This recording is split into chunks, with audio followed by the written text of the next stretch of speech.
Blog Talk Radio.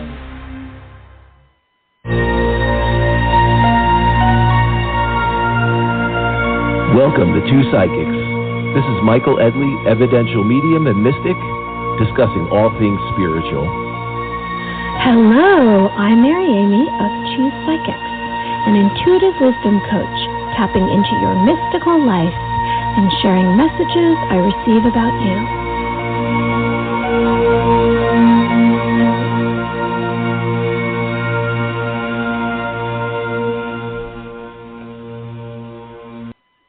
What is up, everyone? Michael Edley, psychic medium here, coming at you for Two Psychics. Very excited to be here. It's a very interesting time, very interesting season. You know, we're in the summer season and have an interesting energy cycle that we've just entered into. You know, we have the Mercury retrograde that has just unfolded, and I think it's going to be a very interesting cycle. My wonderful co-host, Mary Amy, is here with me. And hello, Mary Amy. How are you? What's going on? Hi. How are you, Michael? I'm so glad to be here. I need this.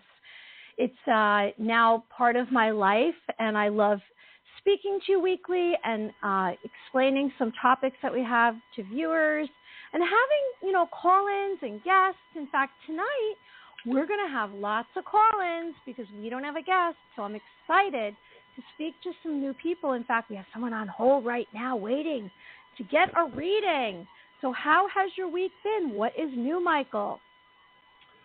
No, it's been an interesting week. I guess, we can all talk about all the craziness in the media, all the political chaos unfolding. It's very interesting how that's aligned with this Mercury retrograde. And what I find fascinating is when you look at the energy cycles, and you'll get things around the energy cycles and things that can kind of flow in and out of energy cycles. And I think that's what we're seeing going into this Mercury retrograde. So that's what I would say for anyone out there listening, anyone that tunes into Two Psychics, is be very, very aware of your reaction to energy cycles in your environment. That's, in your workplace, in your home, in your family circle, in your friend circle. Just be aware of how you're reacting, because I think this Mercury retrograde and this kind of chaotic energy that seems to push to the surface, people can get very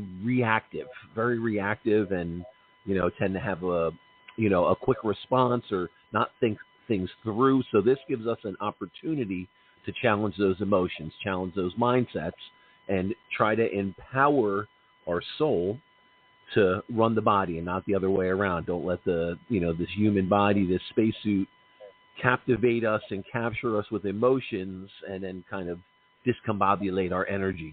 So that's a very important thing right now, is be very mindful of your response and your reaction and how you're reacting to those energy cycles around you. Yes, I agree with you. And let's remind everyone out there that we can't control anything out in the physical reality. We can only control ourselves, our thoughts, words, and actions. And let's keep our eye on the prize, because there's a lot to distract us right now. It's a time of new beginnings. Here we are. You can start over. You can spend time in nature. You can journal. You can pay attention to your sleeping dreams. You can tune into, like tonight, here we are. It is Two Psychics, episode 24, and it's all about cellular memory and telepathic messages. Tonight, we are going to speak of those topics. We are going to do some kind of interaction with our callers about telepathic messages, and we are going to take down call-ins. Now, if you want to contact Michael, it's at michaeledley.com. I am maryamyofficial.com. You can reach out to our Facebook page, Two Psychics Radio, and you can follow us. I'm so grateful for everyone who's listening, who's been listening, and we have merchandise, which I just ordered some of my own. I've ordered some T-shirts and some mugs and a water bottle and a tote from Spread Shop. Now, I just want to say before we get on to some more discussion with Michael, next week we have a guest, which I'm looking forward to, July 25th, again at 7:30, and it's Dr. Deanna Mertz-Nigel, and she's a licensed psychotherapist. She's also a psychic. and she's a board-certified wellness coach and certified aromatherapist. She has an extensive background in healing arts, and she holds several additional certifications in Reiki. Now, how do I know her? Well, I met her way back in 2017 when I became a certified intuitive wisdom coach, because she offers classes about being an intuitive, about a medium, and how to make it into and create a business so it can be profitable, but also so you can heal others. So she has much to say and a lot of wisdom, and I think that'll be pretty exciting. Okay, what else, Michael? What else can we share with everyone before we get on to bringing on someone, before we even get into our topics? Yeah, so, I mean, just like you had said, anyone that wants to reach out to me, michaeledley.com or maryamyofficial.com, but then you can also find me on Facebook at Eye of the Spirits with Michael Edley, or on Meetup, Eye of the Spirits with Mike Edley. But that's going to be the most up-to-date, current things going on. If anyone wants a private reading, a small group reading, wants to bring me to their facility, a larger gallery, anything like that, you can look me up and find me on Eye of the Spirits with Michael Edley, any current things that are going on. And Mary Amy actually has some really cool stuff if you're into dreams. What do you got for us if we want to go deeper into our dreamlike state there, Mary Amy? Well, it's so funny that you're asking me about that. I am very conscious of my sleeping dreams, and I've been keeping track of them since 2015. In fact, I'm putting together a whole book, and I'm going to, again, have something on Amazon in the future, and it is going to have all my contacts with archangels and extraterrestrials and spirits and experiences that I've had, and I'm going to also illustrate it. But I do have right now on Amazon my dream journal, a personal diary of messages, signs, and symbols to guide me, and it has room for 100 entries, so you can find that. And today I went down to a place near my home, and I've mentioned it before. I go down to this boardwalk, and I bring my puppy dog, and I lay on the bench, and I do some kind of meditation. Sometimes I listen to podcasts, but today I was told basically leave your phone at home, and I laid there, and I went into a space, which I've done before. I tune into a frequency through my third eye, and I had this vision of these angels, and they were around this container, and they were pouring all this divine energy into the container, and I saw them, and it was like they were around in a circle around this container. And then after I saw them do that, all of a sudden I felt this very unusual, strong, powerful calmness and serenity. And I felt harmony, and it was like everything that had bothered me forever, I was healed from. And it sounds really like that's impossible, but I swear it really happened to me today. And I said, what is this? And I have to tell you, I don't know if it's something out in the universe that's happening on a grander scale, and I'm not special. I'm just more tuned into it. Now, being that I'm speaking of angels, I just want to throw out there blessings and prayers to Sean Jr., who had an accident today. And I would like everyone out there, if they can, to say a prayer for Sean Jr. and all the angels out there to protect him and love him. And so that's it. Absolutely. We're definitely praying for Sean, praying for healing and a quick recovery. And that's a good friend of the family of Mary Amy. And, kind of a crazy tragedy today happened. And definitely keeping him in our prayers for a quick healing. Yes. And yeah, definitely.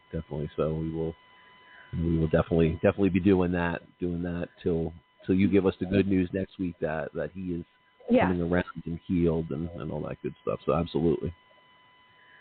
Okay, so moving on, how about let's just let go of everything before this moment, not think about the future. Let's ground ourselves. Let's Imagine our feet firmly planted on the Earth's surface, and let's bring on the first caller, and then we will get on to the topics tonight. How's that sound?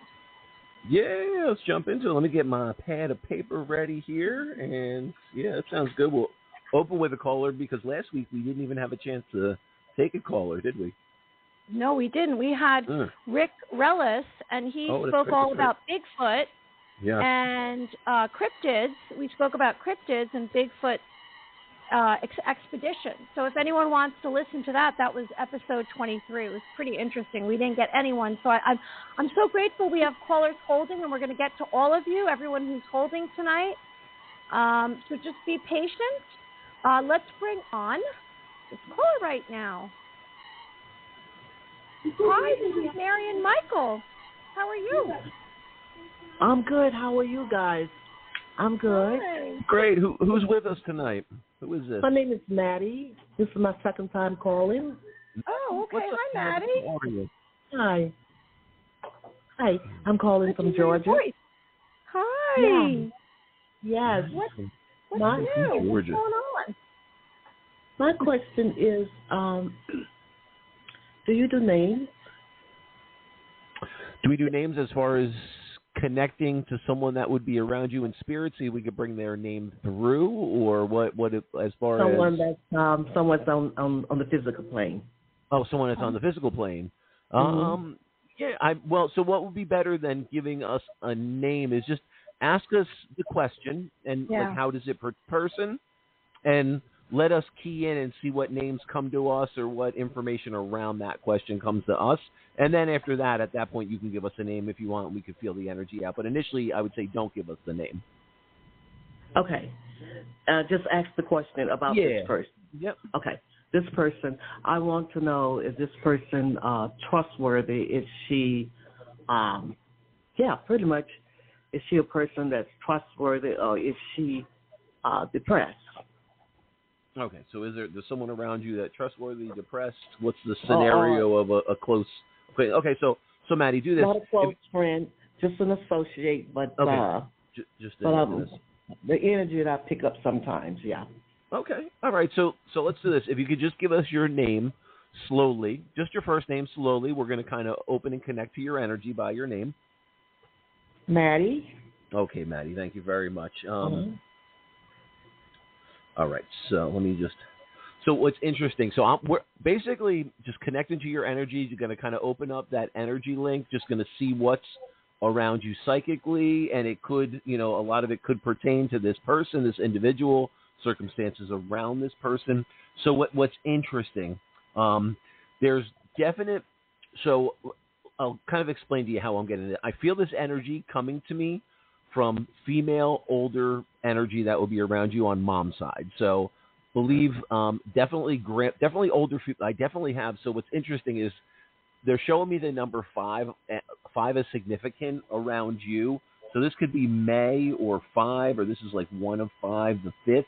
So, and they're also, I feel like I'm getting the S initial is very significant around you. So I don't know if there's a Sheila, a Sherry, a Sharon, like an SH around you.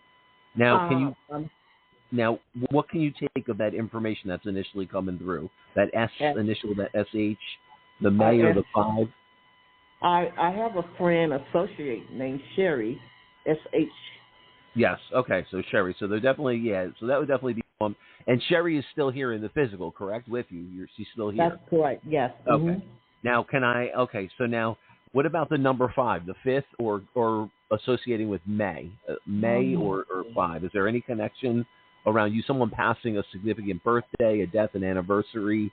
5, well, that was my baby daughter. She made she was born in May 5. Okay. She's on the other side. May 5th, but May 5th is her date. That date would tie into her. No, not. No, it's May is the 5th month. The May, yes. Oh, yeah, so the May 5. May 14th is a 5. That was her birthday, May 14th. Oh, yeah. So, that's what I'm getting as significant. So, just this is how it works. So now I'm connecting to your energy field. We're opening and connecting. So what I'm going to just say, I'm going to call your collective, your guides, your angels, your loved ones. So they're giving me the May as significant. So someone that's tied into that May number. So I would say that's your daughter. is definitely heavily tied into that energy and giving me that May. Now, a lot of the energy is coming from mom's side, female energy of mom's side. Now, can I ask you, so mom is in spirit, is that correct? Or we have several people that were very close to mom. Okay, so if we don't have mom in spirit, talking about yes, this, mom is in spirit. Yes. Mm-hmm. Mom is. Okay, yeah. So that's who I'm pretty sure I'm connecting to initially. Now, I believe I have, so let me ask you this. Mom, grandmother, aunt. So there's definitely like the three around them. So I'm feeling like three female energies, two male energies around you right now. Is very would have been very close, but so let's talk about mom and the energy around her. So definitely have older female energy, and I almost feel like she may not have known this woman really well, but is around her and is around you in spirit. So I don't know if there was a stepmother or a mother that was kind of distant, or a grandmother that was very distant, but I have an older female energy around mom that was definitely very distant, but then I have a younger energy, and I don't know if there's the C, I don't know if there's a Camille, a Carrie, I feel like there's a C, something to do with the C initial around this younger energy that's mom that feels almost aunt-like or sisterly, or someone that would have. I'm sorry, what's Carrie. that? My sister Carrie. She's okay. Yeah. Okay. I appreciate that confirmation. Then, so that's the C. So then it's your sister. So and she's in spirit, correct? She is. Yes. Okay. Mm-hmm. Okay. So that's how this works. So they want to just validate they're around you. They want to give me evidence that there's no way of me knowing. So that's why she's showing me, she's your sister. That's why I sense it. And like their energy comes in a certain way to me.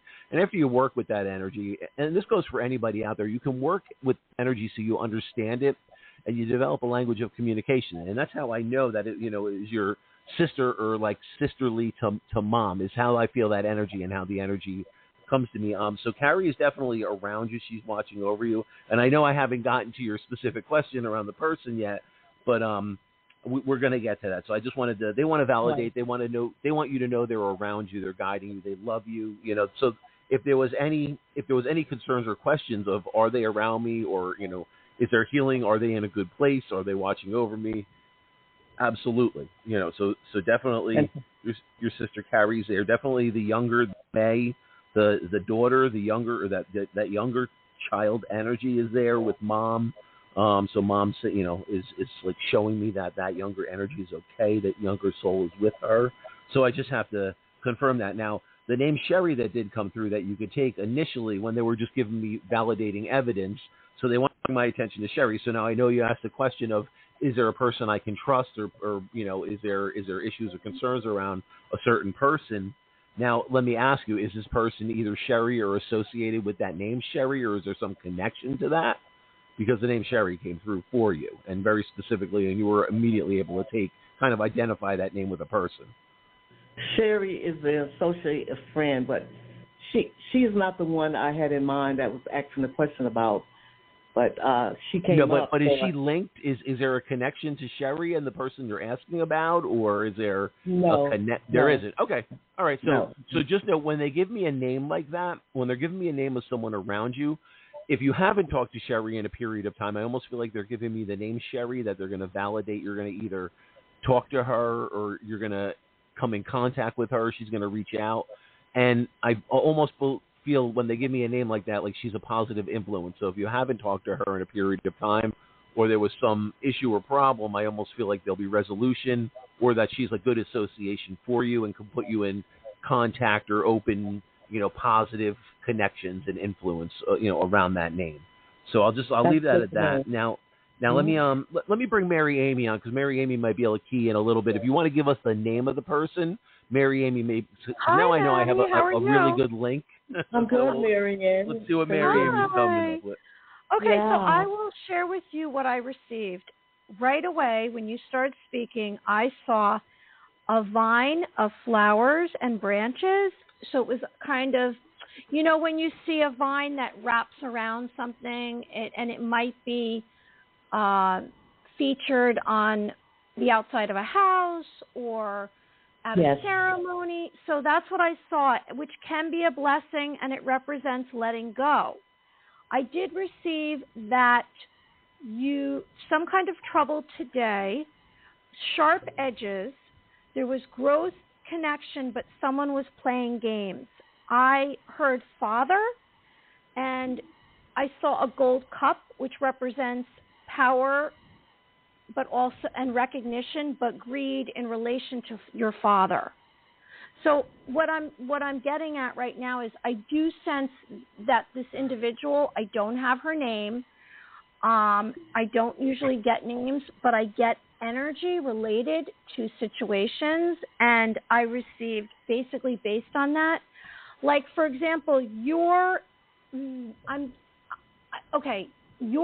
on your side of the road, and this person can be difficult and have sharp edges. So I sense, and what I received was it can be growth for you, this connection, but there can also be games that are played. So it's just something you need to be aware of and not put yourself in a place of vulnerability.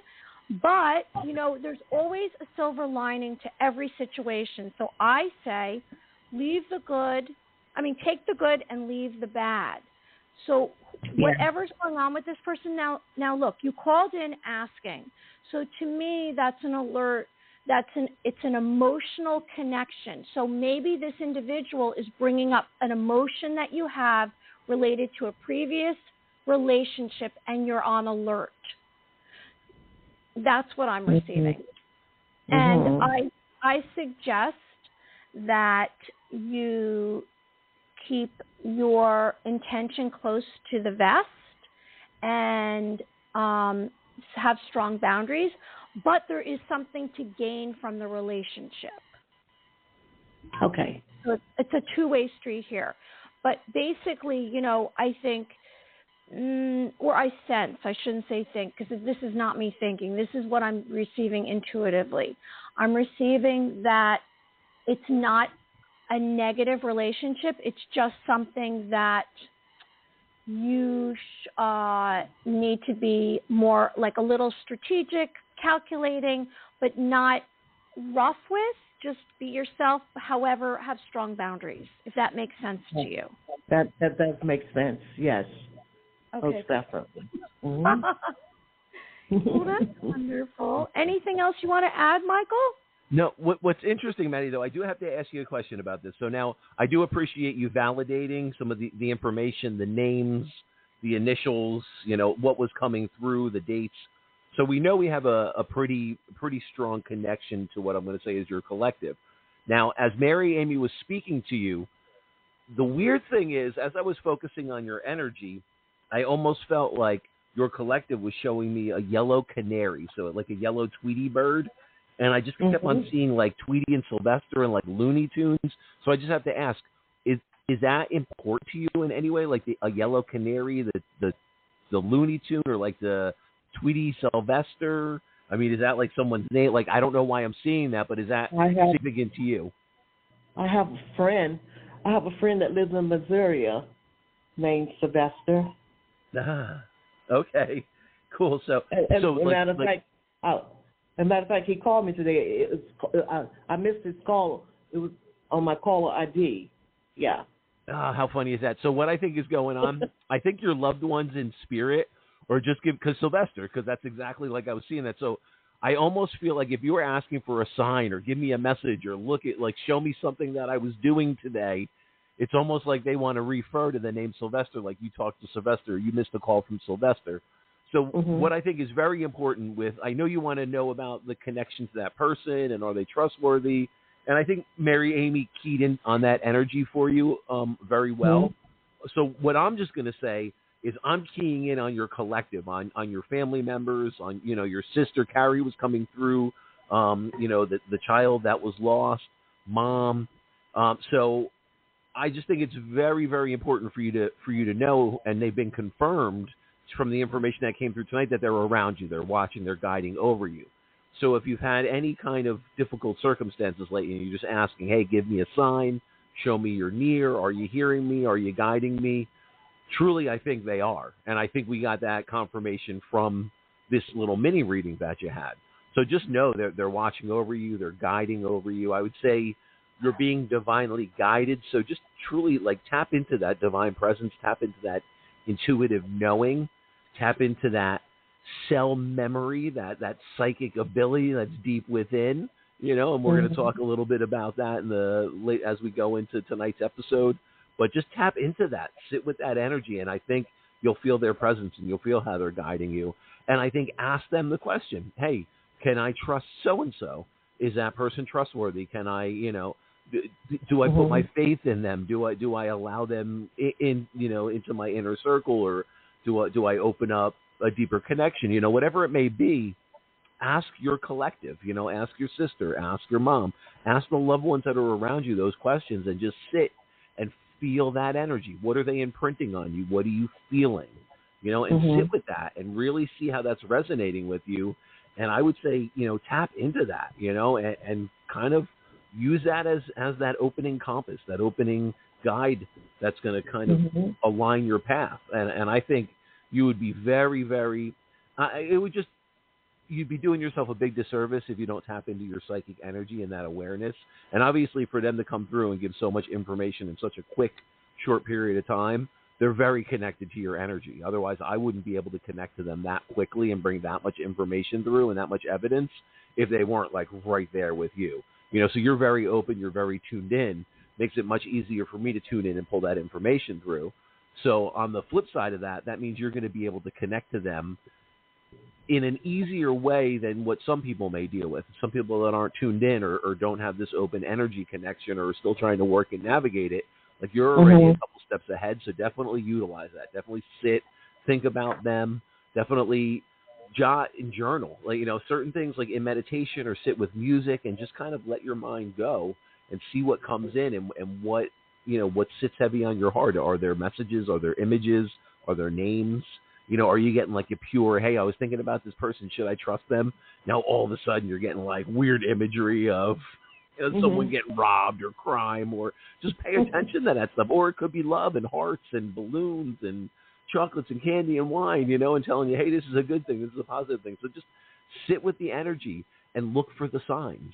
Our loved ones are always trying to reach out to us. They're always trying to let us know they're okay.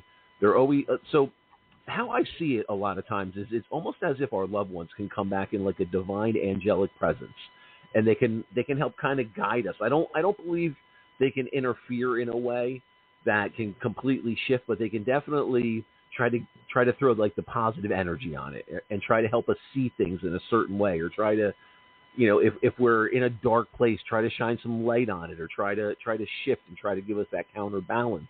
And when we utilize that, we can just magnify that love and that light into every aspect. And so I'm just saying, tap into your psychic energy because it's very powerful in you. And I think that's why you kind of are drawn into our show and you want to listen to what we have to say because you're tuned in. You're really tuned in. You have these natural abilities. So just utilize them. But I've taken up a ton of time. So, Mary Amy, anything else you'd like to say to Maddie before we close? Yes. Okay. So, Maddie, I received this in regard to your personal journey related to your career and work life. I sense that you are a sponge, and right in this time period, in this moment in your life, you can learn beyond where you are, and you're ready for a breakthrough moment. So I'm making a suggestion to make a list of something that would be helpful right now in relation to your career or work life, or so an interest that you've had that you haven't pursued, because I sense there's an accomplishment in this area to come. Okay. Okay. Mm-hmm. Okay. That's I've had interest. I'm an esthetician. I'm a licensed esthetician, and I have a desire to get back into it because I'm learning that there's so much more out there now than it was when I was in the field. I said, oh my God, look at the different facials and the products, and it's just so much more. Collagen, and that is my desire now, to get back into being an esthetician again, get back into the field. That's great. And, you can maybe, just from research, shadowing someone who does something that you haven't done before, whatever way that you can, make a list, or, ask someone who's you would like to mentor to get beyond where you've been, because there is something there There's definitely you're in the position right now for a breakthrough moment. Okay. Okay? Okay, thank you. Thank you guys so much. Thank you so much, man. We really appreciate it. And just hang tight and spread that love down in Georgia for us, man. Anyone you know, tell them to listen into Two Psychics Radio. I will. Yes, thank you so much for calling in and listening. Appreciate we hope you follow us on Facebook and on Blog Talk Radio, and have a great evening, and be well. Well, thank you. Same likewise. Bye-bye. Okay, bye-bye. Bye. Oh, that was nice. She called in again. We have many callers holding tonight. We want to get to everyone. But before we do, I would like to get on to everyone. Yes, we're going to try to get to everyone. And we love when people call back because we want to hear good things. We want to know what's going on with you. And we appreciate everyone who's listening. And let's get out the world. We're changing the universe one listener at a time. So tonight it's Two Psychics, episode 24, and the subject is cellular memory and psychic messages. Why did I choose these? I don't know. It just pops into my mind. Okay, here we go. Cellular memory. Here we go. It's going to get a little technical, but hang on, and I'm going to give you some examples of some ideas I have. So we form connections between neurons in the brain, and these synapses create new circuits between nerve cells, remapping the brain. So synapses are junction, I'm probably butchering the word, are junction between two nerve cells consisting of a minute gap across which impulses passes by diffusion of a neuron transmitter. Synapses get stronger or weaker depending on how often we're exposed to an event. Now that sounds so technical, but it's related to how you remember things in your body, your spirit, and your mind.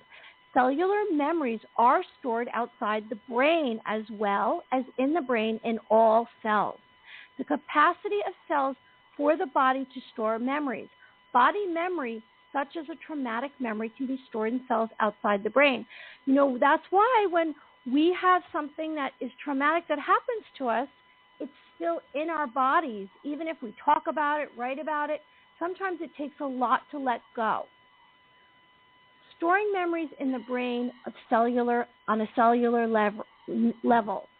If your memory is lost, is it gone? Long-term memories live at synapses. I'm saying that wrong, I know. Michael will correct me. A strong dependent on network of neural connections.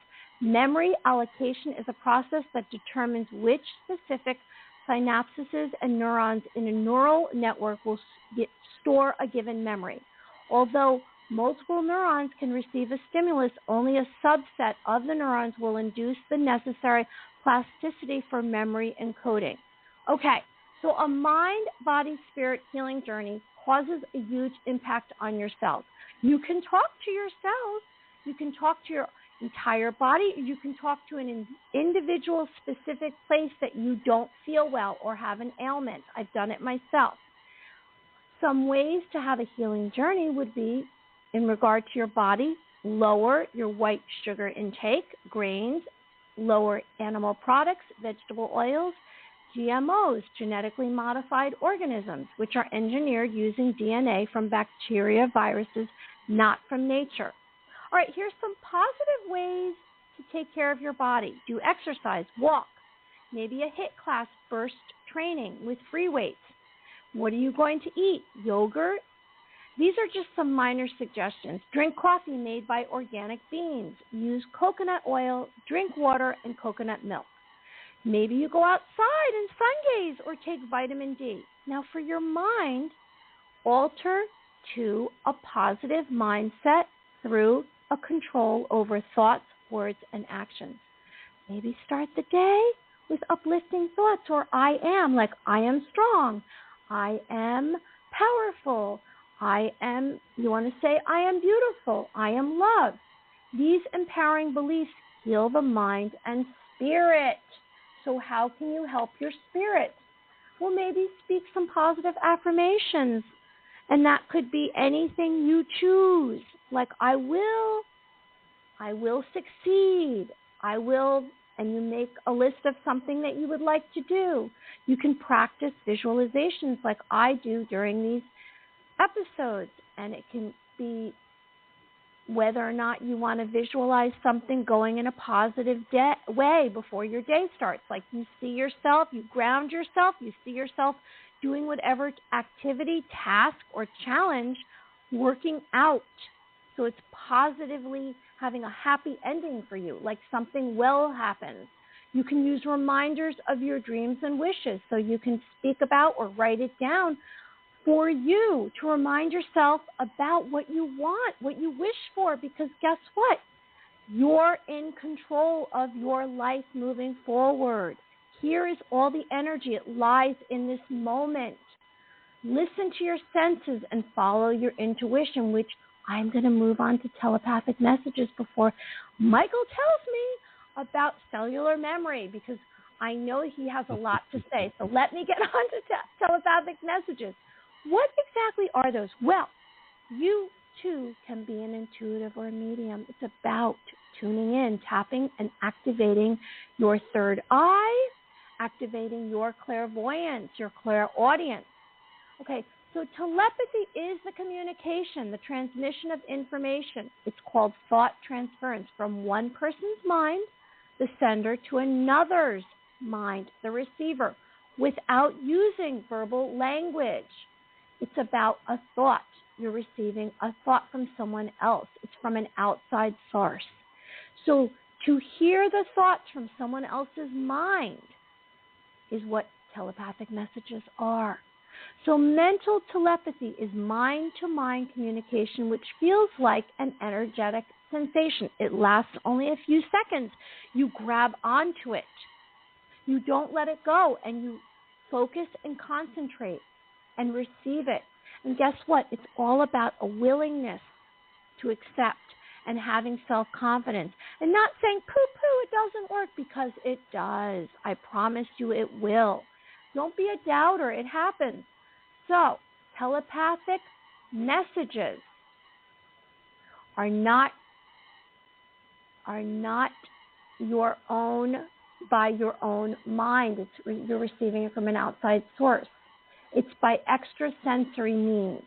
So they carry a charged impulse of thoughts, feelings, and emotions. They are words, emotions, images, tones. Maybe a sound is sent to you. All right, so how do you do a telepathic message? I'm going to run through it really quickly, and then I want to hear from Michael. So it starts with being grounded, and we've spoken about that. Putting your feet firmly in the earth's surface. You're visualizing it. You're closing your eyes. You're letting out a breath. You're in the moment. You're having deep relaxation. You're going to meditate in deep breathing.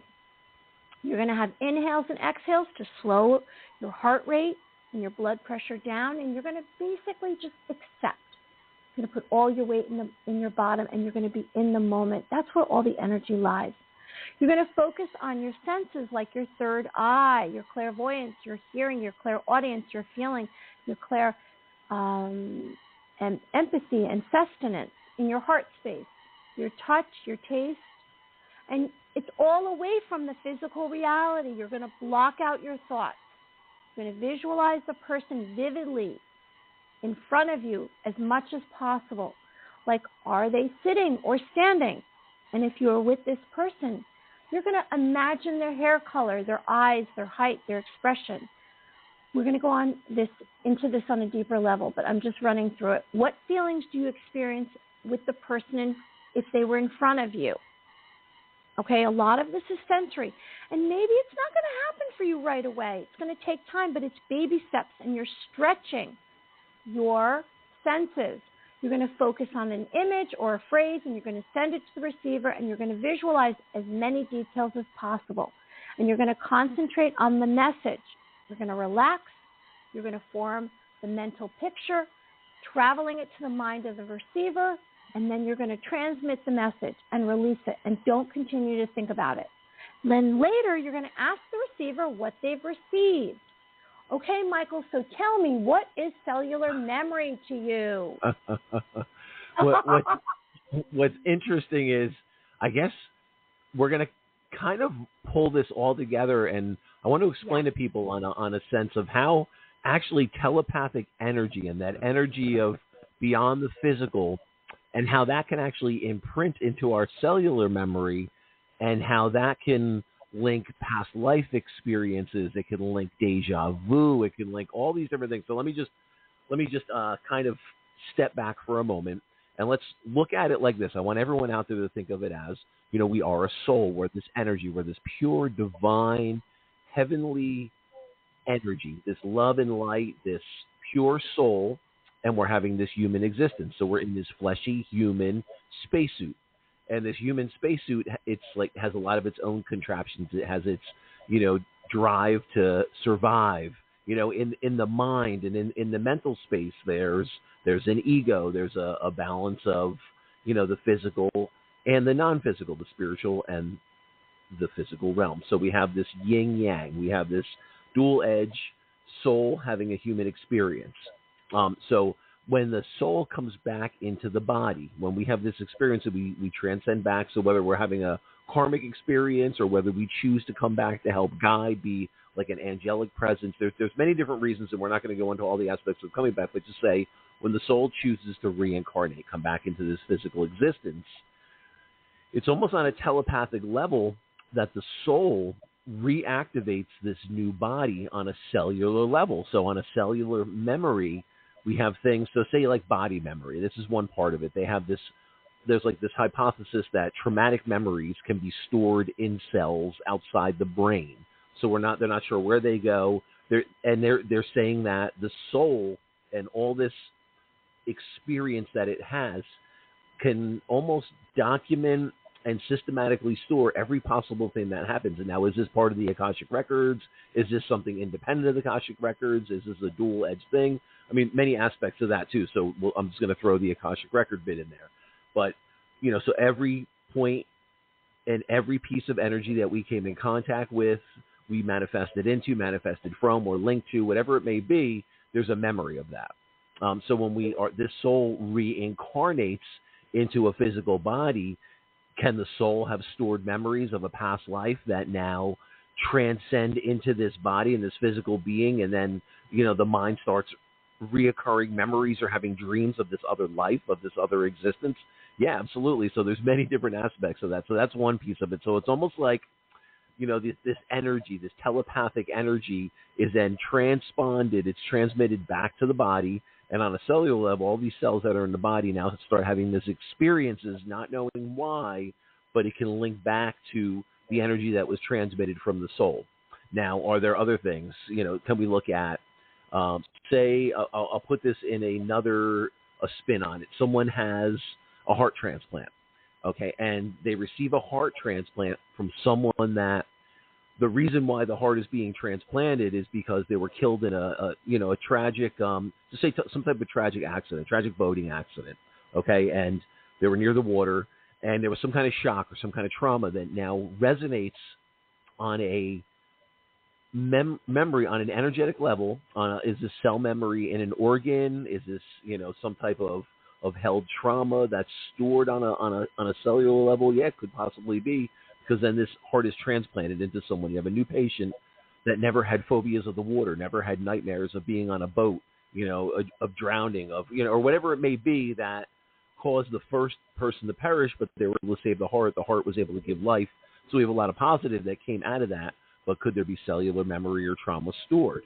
So these are things we have to look at, the interconnected, realms of energy and how the energy can be passed on. Can it be held? Can it be stored? I think we can look at something like deja vu. If we look at something, you felt like you've done that before, you've been there, or what could that be? Could that be cellular memory from a past life? Could it something that's triggered? So we can look at something like that. We can look at unusual memories. We can look at even dreams and nightmares. Are they ours? Are they from a past life? Is it something that someone else had gone through that now we have a piece of that cellular memory in us? Could it be a bone, cadaver graft in our tooth if we had to have some kind of serious dental done. I know I have. I know they told me they used, I believe it was some type of synthetic bone graft. But think about that. I mean, there's all different aspects of this where some kind of cellular memory could be pulled into your body. Is it your soul from a past life? Is it from some type of donated cellular material? A bone graft, an organ, skin. I mean, many different things. So I guess this is all stuff we can look at. We look at dreams and nightmares, fears and phobias. Did the fear and phobia, did that manifest on a cellular memory level from some other existence, from some other realm or life? That's something we can look at. Different passions of why certain people are born. You see that childhood prodigy. The little 3-year-old can jump onto a piano and start playing Bach and Beethoven, or start painting, or different things. Like I saw a young violinist playing, and I was just amazed, thinking, wow, some people could probably spend their whole lives trying to get to that point and never reach it. And here you go, a small child, only a few years old, and is a prodigy playing the most amazing pieces of music. Again, uncontrollable habits. If we look at that, can that be linked to cellular memory? So a couple different things. So what do you think, Mary Amy? What do you think? Well, there's like I agree with you. It was such a big topic, and I said, why did I choose this? And I knew there was a reason, because I think it was in relation to how we can. Okay, it's in relation to how we. It's not just as easy as we think, or we speak about letting things go. People say, oh, well, just let it go, or just compartmentalize it, or just put it over there. And I think that what I've learned is, for example, when I've gotten injured or I've had some kind of pain and it's very strange. In the last 2 years, I've had different bouts of either ailments or autoimmune diseases, and some of them have lasted longer. And I said, well, what happened to me at that moment? Was it out in the physical reality, and then it hit me with the autoimmune, and so now whatever was traumatizing me emotionally is now stuck in my body, and I need to kind of talk about whatever was bothering me during that time so that I release the illness. And it's funny how our body tells us things. In the last few months, I had decided to do one new thing in my life that was unrelated to being an intuitive. And I said, I'm going to do this, and take myself into another direction. And I started getting all these aches and pains, and I never had them before. And I started to say, oh my God, can I do this even? Like, I guess I'm too old. And it's funny because I finally came to grips with, like, I said I was going to do it. Maybe I'm not going to do it. And I don't give up on things. And I finally let it go. And then all the aches and pains went away. It was like my body was telling me, don't do it. And I think this is related to what we're talking about, but it's not. I mean, I think in some way it is. Now, my question to you, Michael, is, do you think that when our spirit leaves, do we take our memories on a cellular, like we're saying it's from past lives, and we're bringing it with us? It could, yeah, that's the interesting thing. That's the interesting thing is, can this cellular memory almost transfer into the soul? Can the soul hold on to this energy, and like everything we've done, everything we're ever going to do, or anything we've come in contact with, anything we've experienced, on a deep level, can the soul hold on to that?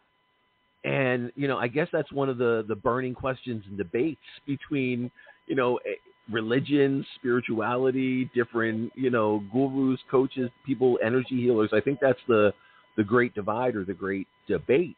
And I would say when you really look at the science behind things, and so many things at this point of like past life experiences, and, you have so many documented stories of just information. You have a small child talking about how he was on a fighter pilot, he was a fighter pilot on, in a certain aspect of the war on a certain boat, and had names and numbers and documentation that there's no way he would have ever overheard it, ever saw it in the house. No way a parent could have spoke about it, and he just somehow subconsciously absorbed this information. And you have so many documented cases like that where you have such evidence coming through and talking about, hey, I got killed, in battle, over, whatever, I was over, these waters at this point in time, and this was my crew, and this is the, the airport, this is the ship we were on, this is the carrier we were on, or the battleship, or like these crazy, crazy things, and they can actually look and document it. And with modern technology and the internet and all the information we can access, within minutes, they're able to look and see, this actually happened. This is verifiable. So I think when we look at all these things that there's no way we can dispute, or there's no way, even the most skeptical people at this point, there's so much information coming to be and coming to light that can't be disputed. You have to say there's something more. There's something else. Something's happening. And could that be it? Yeah, I would definitely think so. I can tell you from medium's perspective, from my perspective, when I connect to energy on the other side, when I even seen people's auras connecting to, their loved ones, their guides, just connecting to the angelic realm around us, seeing that, all these different things. My big thing when I'm doing this is bringing through the evidence, validating it, bringing through the information that there's no way I can know. But aside from that, there's angelic realms that I could sit with and connect. We all have this ability to do this. And literally, I believe our soul, since it transcends space and time, it transcends any type of existence as we know it, why couldn't it hold on to these things for good or bad? Maybe it just holds every experience. And in one lifetime, even though this was a negative experience in a certain aspect of this life, maybe in another lifetime, we can utilize that information and that energy from that for healing or a cure or, some kind of massive change that can shift, humanity in a positive way. So who knows? I don't know why, but I would say there's a reason. And I do believe the soul can hold on to all its experiences and all the energy it ever interacts with, I would say. And that's probably interacts in a good or bad or neutral way. And I think it's just really our perception in the moment and of that period of time. Because, one person's positive experience could be some other person's negative experience and vice versa. A lot of it is point of view, the aspect that we're in, our mindset, the emotions around it, a lot of variables. But I think the one big thing, and what I love that we talk about, is we don't really sugarcoat this spiritual path or this path to enlightenment or working with energies or trying to take this deep dive and really find our soul, find out who we are, find out, what is our soul calling us to do? Why are we here? All these questions that are burning inside of us. Sometimes it can be a very dark path. Sometimes we have to truly look at, that shadow self. We have to go through those dark aspects of us, and we have to learn from them. We have to, morph them or, harness and blend and utilize. And, like grief, grief is something that so many people have it debilitate them. And once they shift and they turn that into a positive thing, like I said, there's no right or wrong way, and we all process grief in our own unique way. But when we could see it as something that can uplift us, and like our loved ones want to try to vicariously live through the best moments that we're living through and uplift us and find that joy and that passion in us, we can shift, and our whole soul and our whole being can rise and elevate when we focus on those energies. So why does the soul hold on to all the good and bad energies? I don't know, but I would say we utilize them, and the potential for it to be utilized in a good way, I think, is probably the basis for all of it. But that's that's what I got to say. But, well, it is connected because cellular memory. So my cells have this memory about some kind of routine I have with my life. Like, for example, I feel certain things when I'm doing this and speaking to you and the connection that we have. So my cells remember that. Like when we missed the 1 week, it felt off, and I wasn't thinking about it, but my physical body was telling me something's not right. What am I supposed to be doing? So we are, it's not our brain even saying, what's missing. It could be our physical body. It could be our spirit.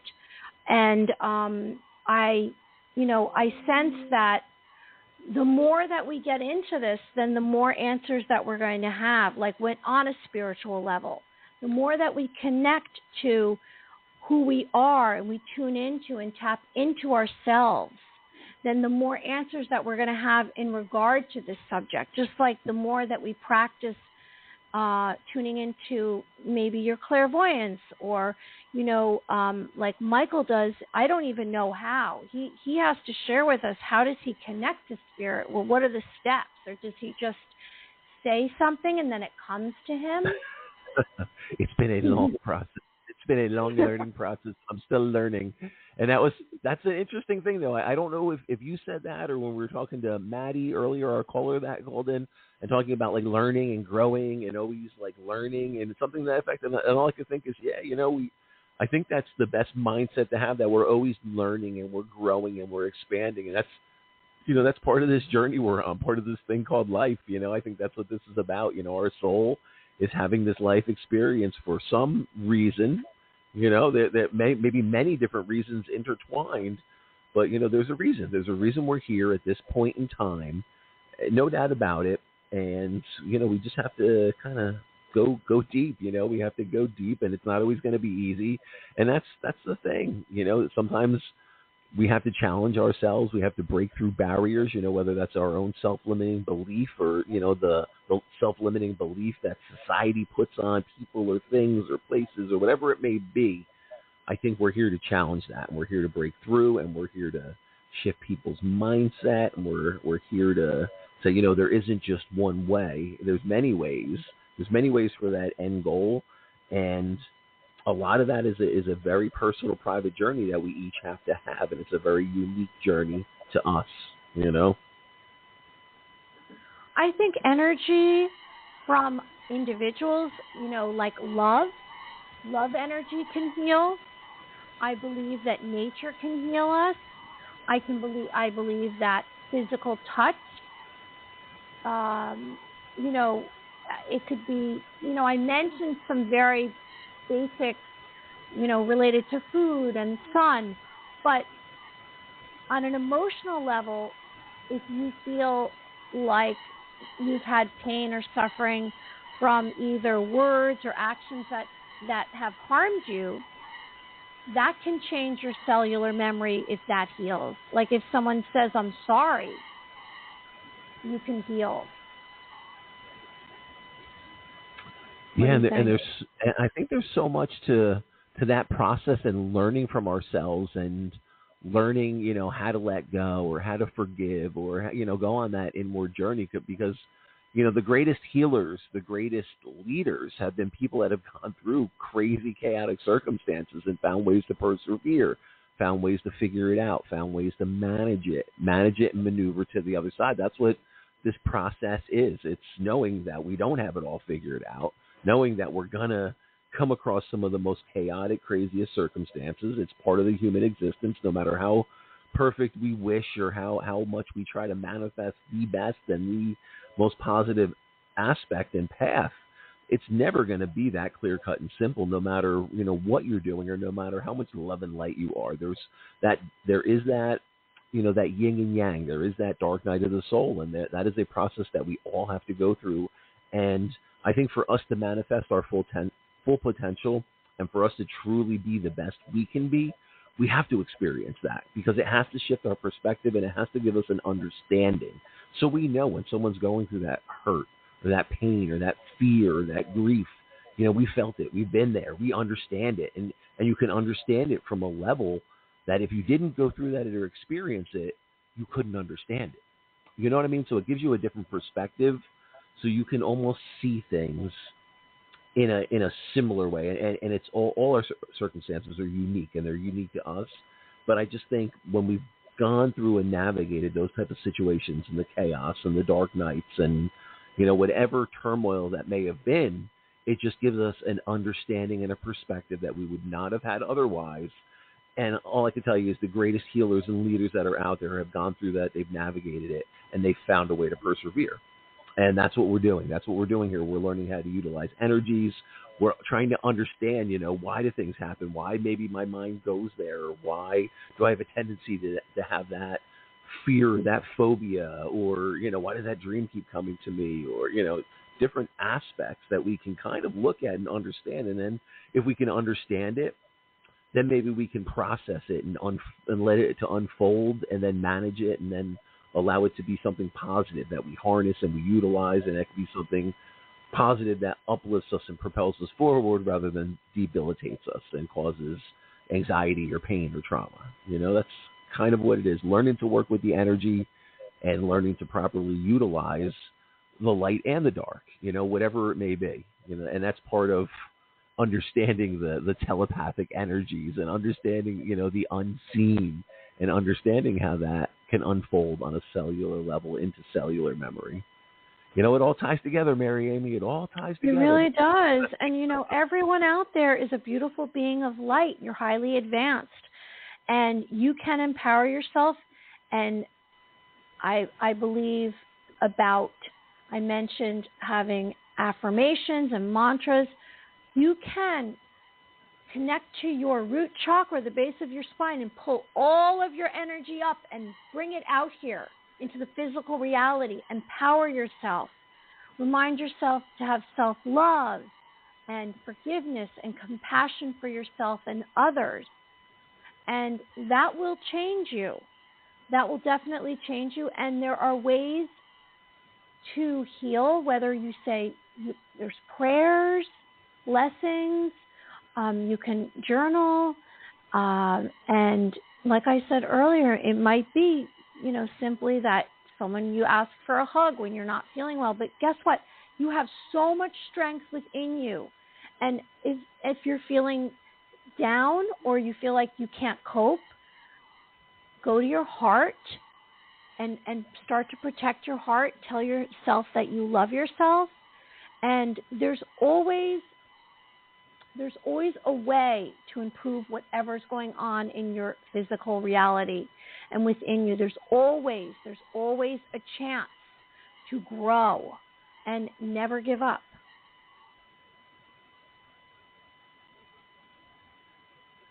Always a way. There always is. A way. Before we get on to telepathic messages, and we're going to bring on our next caller, I just want to say that I was asked to do an interview tomorrow, and I'll let everyone know when it's airing, for Sacred Valley Podcast. And I was asked by Tara Crete, and it's on a channel called GnosticTV.com, GNOSTIC TV.com. And I just want to add that. So tell us about telepathic messages before we bring on our caller that's holding one of them. You want me to talk about it a little bit? I do. Tell me about what your perspective, and we can possibly, if she likes, do some telepathic messages with her. So telepathic messages, and it really comes down to tapping into your psychic abilities, your psychic knowing, and how will it unfold? Because telepathic abilities, I think we tend to kind of think of it as, I'm going to hear your voice in my head, or you're going to imprint that, and I'm going to hear. There's many different ways we can receive a telepathic message. That we can imprint a vision. So this might be like a certain, picture of an animal. All of a sudden, I have like this dog imprinted in my head, or a certain breed, or a certain name, or a state, or something specific like that, a piece of information. So it doesn't necessarily have to be like you're only hearing it. So sometimes you may telepathically see it in your mind's eye, but just know, depending on what clairvoyant, or I should say clair ability, so if it's clairvoyant, clear seeing, clairaudient, clear hearing, we have many different aspects of that, clairgustance, clairsentience, so whether it's a clear smelling, a clear tasting, a clear, feeling. So whatever it may be, telepathically, this information or energy can be imprinted into us. Some of the basic telepathic, like card games. So you can have a deck of cards, shuffle that deck of cards, and have someone hold it so you can't see what's on, what type of card is it? What number is it? What color is it? Is it red? Is it black? Is it a queen? Is it a heart? Or is it is it a certain type of card? Is it in a certain range? Is that card from 1 to 5? And you just start feeling the energy, and you just start sensing that energy and see how things come to you. Are you actually seeing a picture of it? And so the funny thing is, this is a question people ask all the time. Hey, you're a medium, you're a psychic. Why can't you give me the lottery numbers, or what are the lottery numbers? There's so many variables to that, and we could just do a whole episode on the variables around psychic probability. And that's what that is.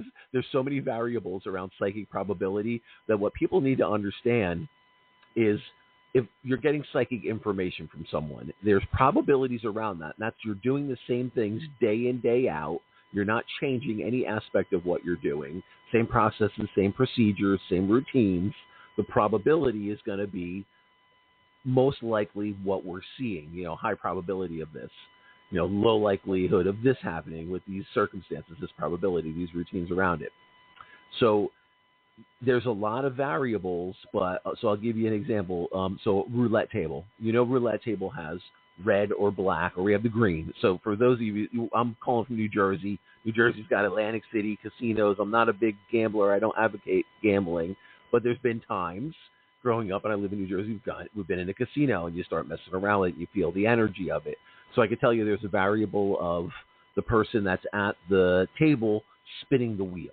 Okay, you could have the wheel, the weather. Is it rainy? Is it dry? Could humidity affect the wood?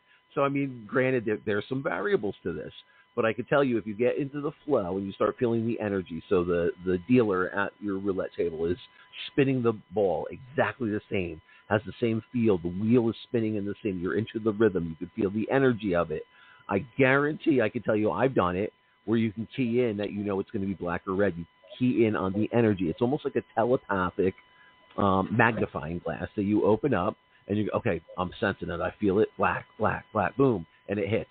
And I can tell you, I've walked out of the AC casino just kind of trying to challenge myself. Could I telepathically or can I psychically key in on what's going to happen and what numbers are going to come out? Yes, but the probability was pretty low. It was almost like a 50-50, or when you throw in the green, whatever it ends up, whatever probability ends up being, it's very high, versus like a pick 6 or a pick 4, or all of the variety and the variables around, I guess, the way a number can bounce a ball, how it could be shaken. So there's many probabilities and many variables around that. But telepathically, you have to learn how you're feeling the energy. Are you sensing it? Is it coming to you as the color? Are you hearing it? Are you hearing a name around it? But a deck of cards, have someone hold, or even by yourself, just shuffle the cards really good, feel the energy, pull 5 cards. Can you feel different energy around the different cards and sense it? Where are you feeling it? Is it sitting with you different? Does it feel fuzzy? Does something feel like a very powerful? Does it feel squishy? There'll be sensations on a psychic level to all energy. You just have to tap into it. And that's how I can tell when if I'm connecting to someone's collective, their energy realm, I can sense if it's coming from mom's side, is it coming from dad's side? Where in relationship is it to that person? How am I feeling it? What's the sensation? And all that we utilize, and that can help us telepathically tap into the energy. And I know I probably went way longer and over-explained that, but you're just feeling it and sensing it, and working with a deck of cards to see, when you flip that card over, how much on that card could you have guessed correctly, the number, the color, what was it? Was it a heart? Was it a diamond? Was it a spade? Was it, what was it? What's the information from that? And start feeling how you're getting that information. How does it feel in you? Are you just seeing it? Is there a sensation with it? Are you picking up on that red color? Are you sensing that more on your left side of your body, and the black color is coming more in on the right? Or are you sensing it on like a lower feel to the energy? Like, are you feeling it rise up to you? Or are you feeling it drop down to you? Many different aspects to this, and we just have to really pay attention. And it's a thing that we study it, we learn it, and we're always kind of upgrading and improving. And, we're updating that database. We're rebooting to a new operating system, and we're learning and we're growing, and that's how this works. Okay, so now that I went in and spoke to some callers.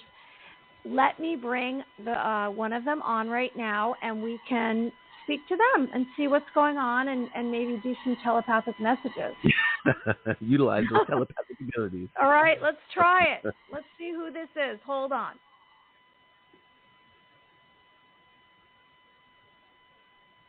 Hi, Hello. This is Mary and Michael. Who's this?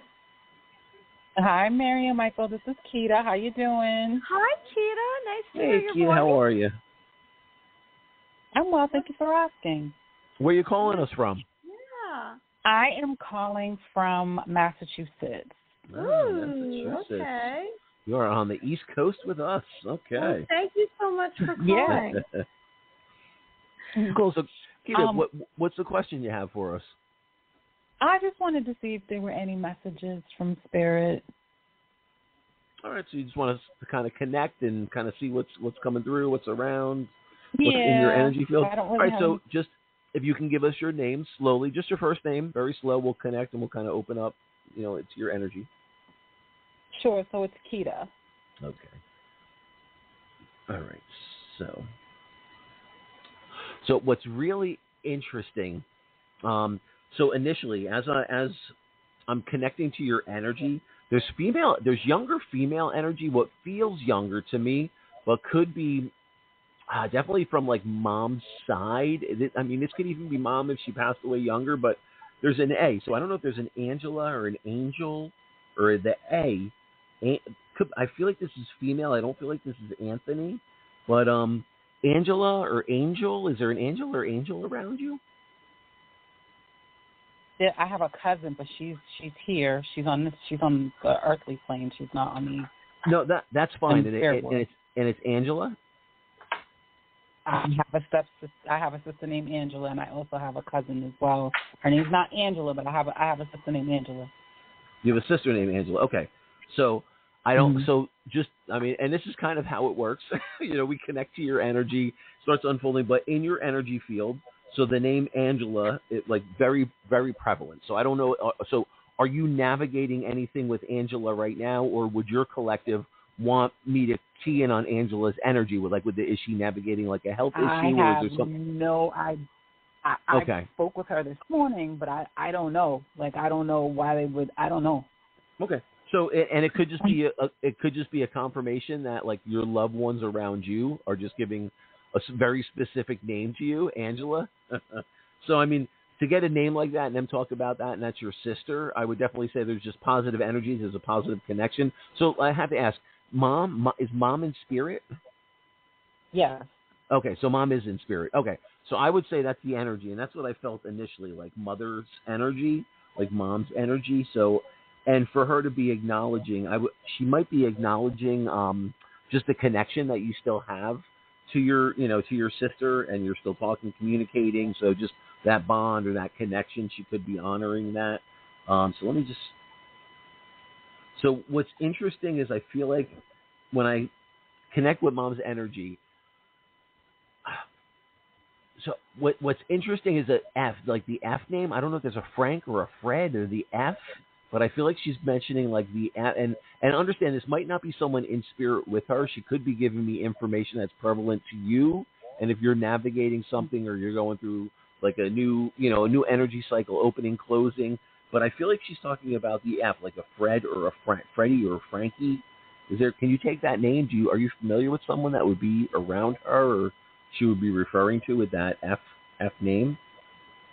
No, but I'll hold on to that because I don't know anybody in my immediate that has an F name. Okay, so what's weird is I almost feel like it's like it could be Fred, and Fred could be short. Like it could be like a Frederic or something like that. I feel like she's talking about. So what's interesting, I don't know if in your family there was someone that was either tied to or had like a Greek or like Greece connections or like met like connections to overseas. But is there any connection to like Greece or Greek or something like that, or even Rome, to where I would be seeing like I feel like I'm seeing like the Colosseums, the pylons of like the Colosseum, and I feel like I'm being pulled to like Greece. There's no Greece connection to you, work, family, a friend, something that could be tied into like Greece. Really weird, because I really feel like they're showing me Greece. So I'm just gonna write that down on the side. Okay. Be aware. Okay, so what's interesting? Sometimes if I'm getting a name like that F, so they're definitely giving me like that Frederick, something around that name. So this is when I have to ask some questions. I feel like they're giving me names around you, like you could be going into some kind of, if there's transition coming up, so like whether you're going to a new career or you're moving, shifting what you were doing, new relationships, selling a house, buying a business, selling something where there could be contracts, there could be negotiations. We could even have lawyers involved, signing contracts, stuff where you've got to pay attention to the paperwork. I don't know if something like that is going on with you, or there's the potential for that, some kind of shift, some kind of move, some kind of career change, something like that, where there's major shift or new cycle opening, old cycle closing, that type of thing. There could be like Greek ties, or like a Greek company or a company that's tied to overseas, and also that F name. So now let me ask you, is there like a shift or an energy cycle or like a change that's going on career-wise, relationship-wise? It would be career-wise, but I haven't really started looking, but that's where I'm headed. It would be career. All right, so just know. Okay, so I appreciate that confirmation around that, because that's why I'll get information like that. Because understand, like the connection for you when we're connecting, and like mom's coming through, and I'm feeling mom's energy, and we kind of know mom's with you, and then she starts bringing your sister's name through. They want to give validation. They want to bring through evidence. They want to, our loved ones want us to know they're around, they're guiding us, they're okay. And I think that's what mom's doing. I think mom is just showing, she's loving you, she's guiding, she's honoring that connection I guess you still have with your sister. So I don't know if there was some falling out or there was some crazy energy around the family, and you two kind of persevered, held through, stuck together. But I sense something like that from her. Like she's honoring you two kind of sticking together. I don't know if someone tried dividing you, or there was some, little turmoil in the family that could have divided you and it didn't. But I feel like she's honoring something like that. But just know when I'm getting such prominent energy around like the F, the Fred, and I'm also getting some kind of like Greek, like Greece, or some company that may have some kind of like crazy mythological symbol, maybe to the company, or it's, maybe it's on their letterhead. Something like that is very positive. I feel like I'm getting that as positive energy around a transition for you. And normally when I'm getting that, it is around like a career relationship. And since you do know, you're open to that, or your shifting career could possibly be changing, you're looking for new opportunities, just know there's a lot of positive energy with both of those like that Greek, or that like mythological kind of Greek symbol. So just be aware of that, the symbolism, kind of that look.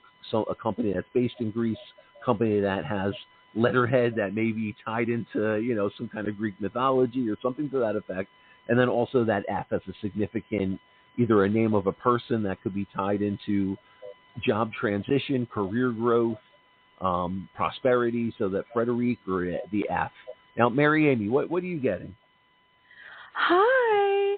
Okay, so I received. Hi. This is what I received. So right off from the moment you started speaking, I saw flowers drop down at the cemetery, and there's, in relation to that, there is a woman who is putting her hands on your left shoulder, dropping down into your face.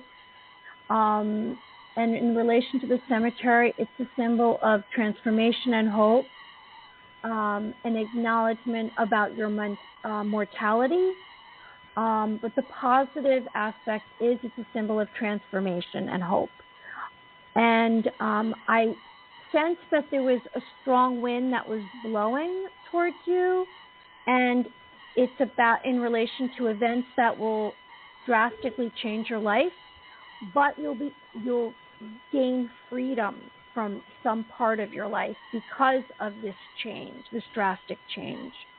You have a deep divine connection. There's a lot of happiness that I sense within you. I saw a puppy dog wagging its tail next to you. You are socially accepted in groups. There is loyalty and friendship and trust related to that.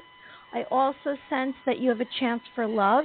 You're given presents, which is in response to a reward, and there's going to be some kind of recognition. That's what I received. Yeah. Okay. These are beautiful messages. Thank you.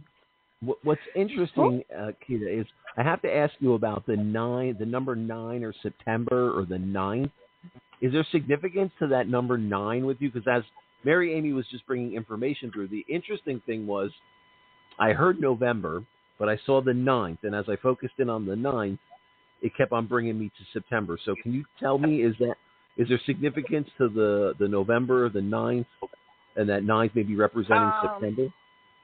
So the number 9 has a couple of different significance. So my mom passed on July 9th. I had a cousin who I love dearly who passed on August 9th. My brother-in-law who transitioned over, his birthday is September 9th. And I am on FMLA, so family medical leave from work, and I return back to work in September. Okay. All right, cool. So it was just there. So I appreciate you validating and confirming that. But your collective, your I'm going to say, your loved ones, your guides, the angelic presence around you. So your collective was giving me the 9th as like a very powerful number for you. So just know, even everything around that and the 9, just look for that. If you're trying to get some type of validation, or you're asking mom, hey mom, give me a sign, or you're around me, whatever it may be, just know that 9 may be a very powerful number for you. And for them to show it to me and you being able to validate it like that, I think how that aligns and you going back on the 9th is definitely like an empowering energy cycle for you. So what I would definitely say is utilize that. And maybe, I don't know if there's like downtime now that you could start looking into other possibilities or other avenues for career, for growth, for maybe utilizing what you're doing and the skills you have now in some type of hot side hustle way, or teaching other people how to do it. I mean, there's something in you instructing and teaching people. So I'm not sure what there is with that, but around that 9th and me seeing that positive, as a very powerful number for you and a positive energy cycle that's going to be unfolding around that. I definitely think, look at the things that are right in front of you. Don't think you need to have these far-fetched, crazy ideas or really find a completely new endeavor or skills or, anything like that. Because what I'm seeing in your energy field is you being able to utilize something you already know, have learned already, can utilize, but maybe in a different way, or teaching others. So I don't know how that resonates with you or what you're doing career-wise, but there's something in that, you instructing, teaching, learning, maybe giving people a different or a fresh perspective on something you already know how to do. Thank you so much. I also want to add that you're surrounded by opportunities of happiness, and it's within you as well. So it's out in your physical reality, but it exists within you. You're very clear right now. I don't know what you've removed out of your way, but there's something that you've more recently moved out of your way. It's like you can't do anything wrong or make a mistake. So continue to trust yourself even more. Yeah, and I feel like it would be a good point to maybe take some, if you tend to play things a little safe, now, even though we have that Mercury retrograde, and it could be a little crazy, I think it would be really good for you to maybe kind of step outside your comfort zone now. And I'm not saying make like a bad, like risky decisions or decisions where, they could be expensive decisions or you're putting a lot of money out, but now would be a really good time for you to strategize. And I think look at things you know how to do, or things that you've done on this career path you've been on, and can you utilize that in a different way, or can you do like a side hustle or a little side business venture or something around those skills that you have. And I would say just right now, keep it simple, keep it simple, but maybe look for some type of growth that really would be like the start of some type of side business venture, because there's really positive energy around that for you. So you should just look for, maybe challenging those. I don't know if there's like boundaries or you've been safe and haven't reached out into like some kind of business venture. Why do I feel like when I'm talking to you about this, like you've tried some kind of side hustle or business venture, but you really haven't like gone all the way with it, or haven't like, I don't know, what is that? Have you done like a side business, or is it So I have a little side business that it's been up and running for like 7 years, but I haven't really put my foot into it the way that I should have, because I needed funding. Now I know how to get some funding, and so now I'm working on getting that off the ground. And then there's a couple of different side ventures, and I think the biggest thing for me that's kind of been a deterrent has been not having enough knowledge and needing more money, right? So people are like, oh, start a business. It's like, yeah, you need money. When you start getting into branding and protecting yourself with your intellectual property and buying product and money. And I learned that with this venture that I started, and I kind of stopped because the way that I had jumped into it, I just kind of jumped in. And then when I thought about it, I'm like, wait a minute, I'm making money for my distributors when I really should be making money for myself. So I've just been kind of dragging my feet, but it's time, and I'm just nervous, and I'm getting in my own way. So all right, so you're already saying it. You're tapped into this energy. You can feel that entrepreneurial energy, and that's what I tell people. When our soul's calling us to do something, it may not be the exact identical thing that you've done already or that but you're going to take and learn from everything you did, and maybe you morph it a little bit. Maybe you transition it into a slightly different product or a slightly different group of people you're dealing with, or whatever it may be. Just know that you definitely have that entrepreneurial fire burning in you, so you have to do it. But just now's your opportunity to kind of take a step back. You can look everything over, approach it, whatever learning lessons you've learned, utilize that. And it's at a point where you're at that ground level, so you could do it however you want to do it, But I think that's what you have to do, is choose to do something on your terms that you're totally in charge of.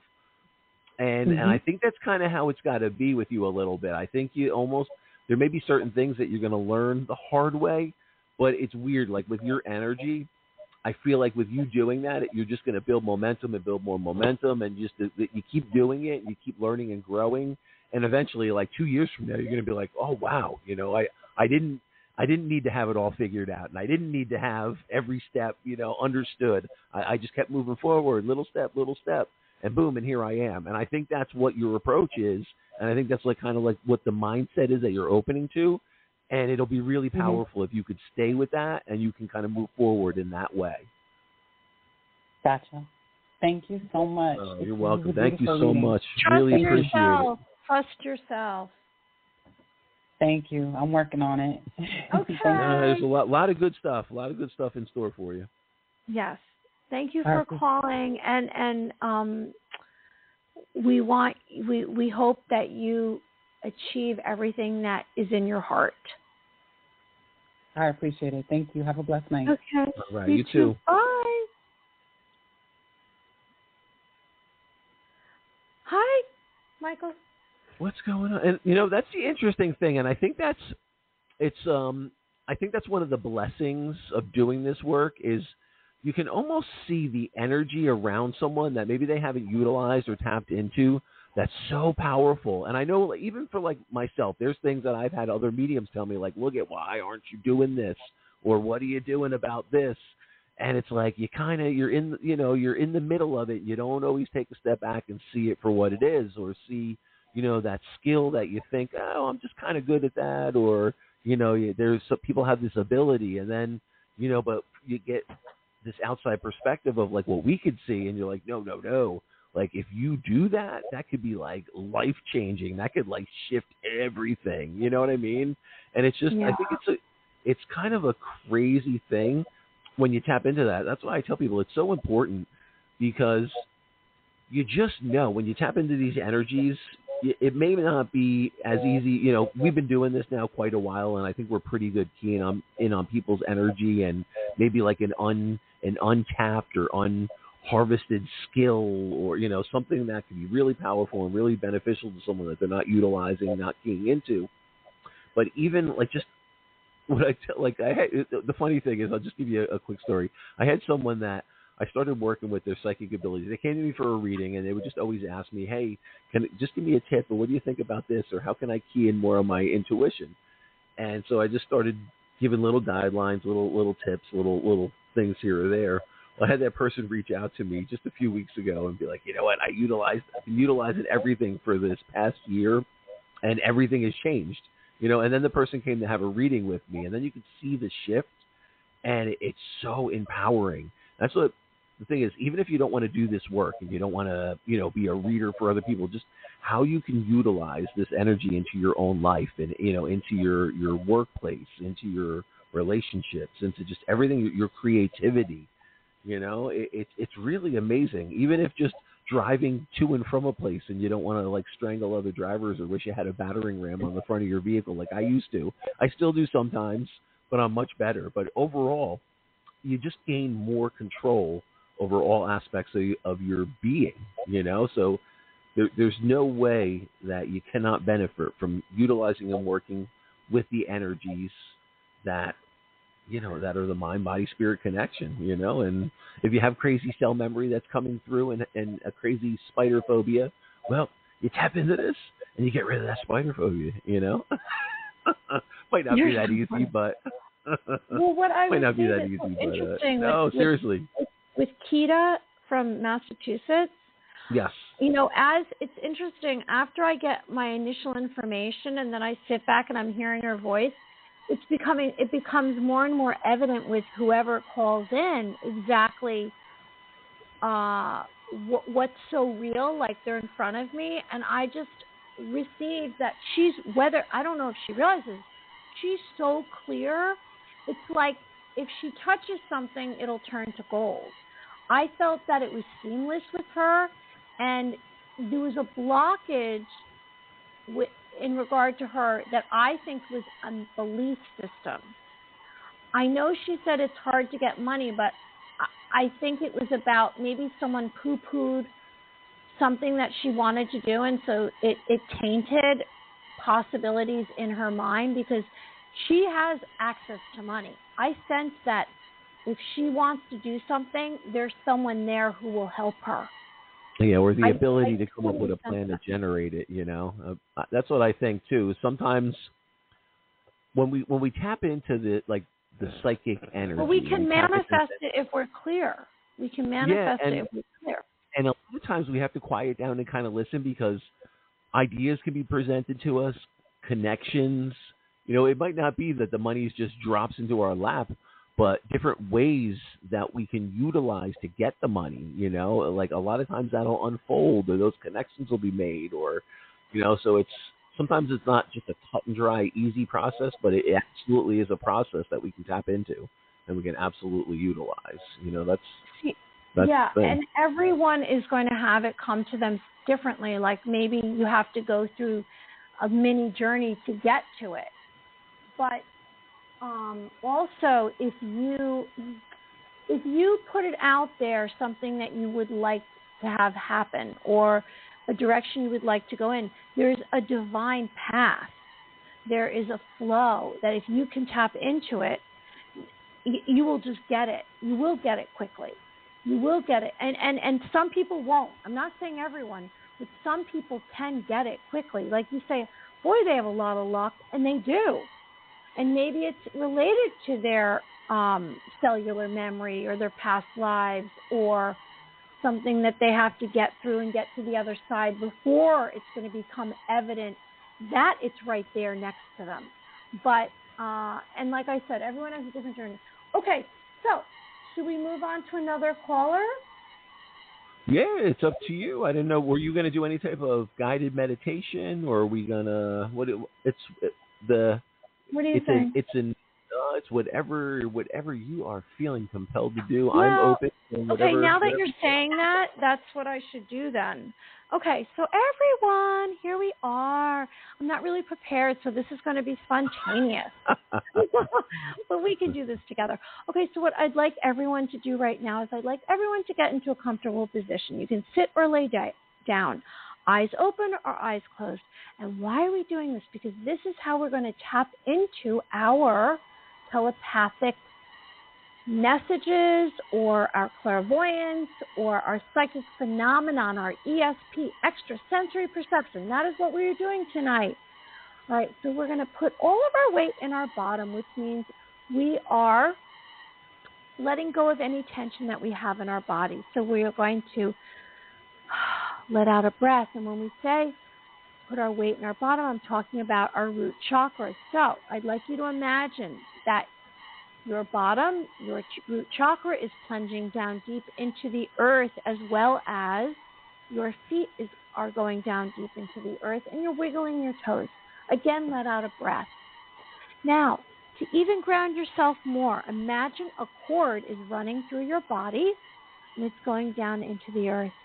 Now, this cord can be any color you choose. It can be white, it can be lavender, it can be pink. You choose. Whatever resonates with you. Okay, so we're going to push away any thoughts that we have. We're going to release any tension that we have in our body, starting with our head. Move your neck around.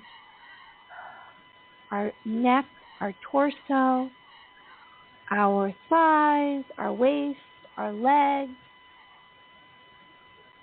our arms, our hands. And we're going to let any energy that we have in our arms channel out through our fingertips, because we want to have deep relaxation so we receive as much as possible from an outside source.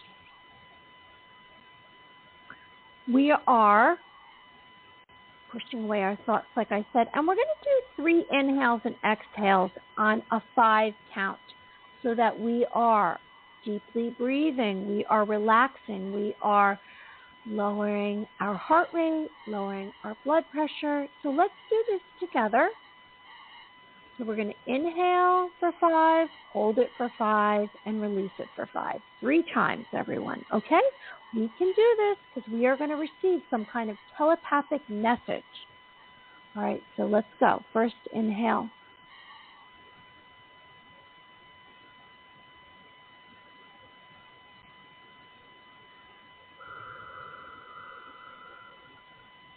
Second one.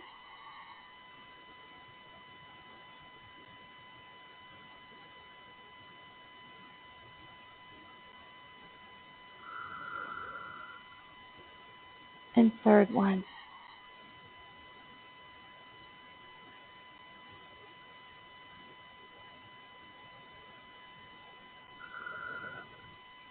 Okay, hopefully you are more relaxed.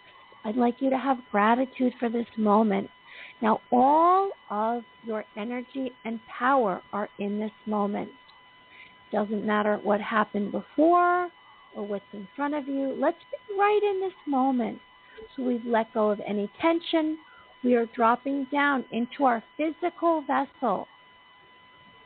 We're having focus and concentration. We're saying we can do it. We're having a willingness to accept whatever we receive.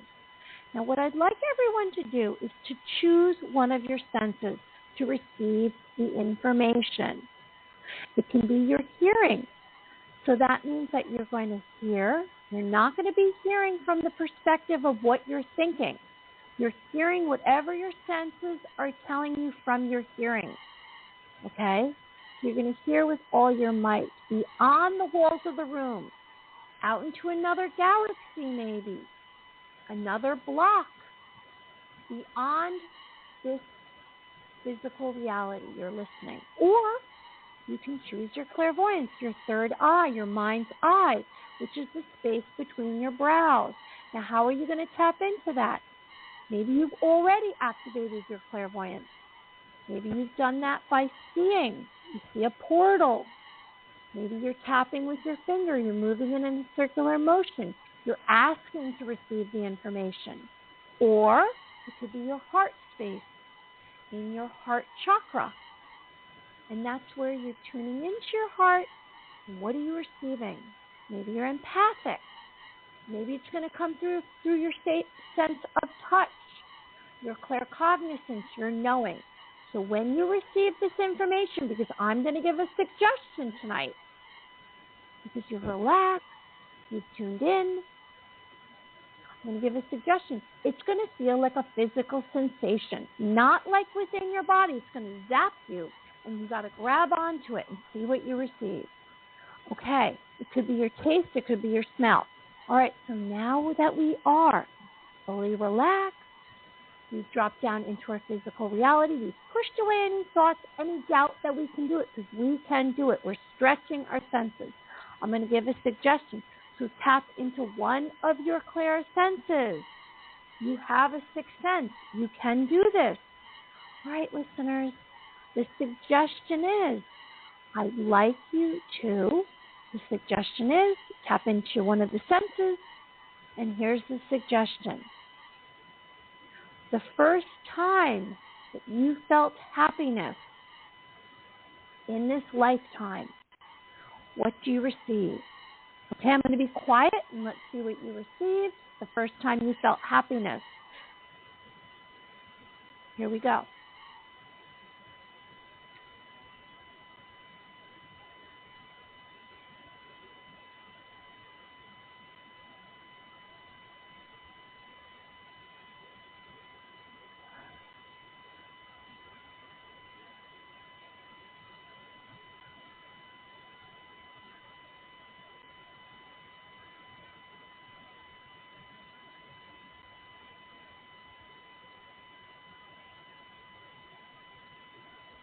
Okay, I don't know if that was enough time. I received something. Did you receive anything, Michael? Would you like to tell me what you received? Should I go first? Yeah, you can go first, and then I'll go. Okay, so I just do this intuitively. I just gave that suggestion because that's what came into my mind. There was no thinking. So what I received was I was actually sitting in some kind of stroller, and it was the first thing I saw was birds up in the sky. So there was a blue sky and there was birds. And then I took a moment to look around and there was a garden around me, and then there was another child laughing and handing me something. And that was the first time I encountered happiness in my life. Interesting. So what's interesting is when you were just talking about that and you were kind of guiding us through it, I saw myself as a child, and I was opening a comic book, and I was looking through like a Spider-Man comic book or something, like some kind of superhero action comic, and I just heard smile, and I just saw myself as a little kid with a big smile on my face. So, and I loved comic books as a little kid. I collected them, and so that was interesting. So it brought me to that. Now, the interesting thing, so what I have to say is, before you even started talking about that, so psychically, telepathically, I started kind of tuning into like our energy, our listeners' energy, and I had Spirit step in, and Spirit started imprinting on me. I don't know if this is a poster or a tattoo or what it was, but I'm curious if anyone has this image like printed on them, if it's on like a desk or a wall, a refrigerator.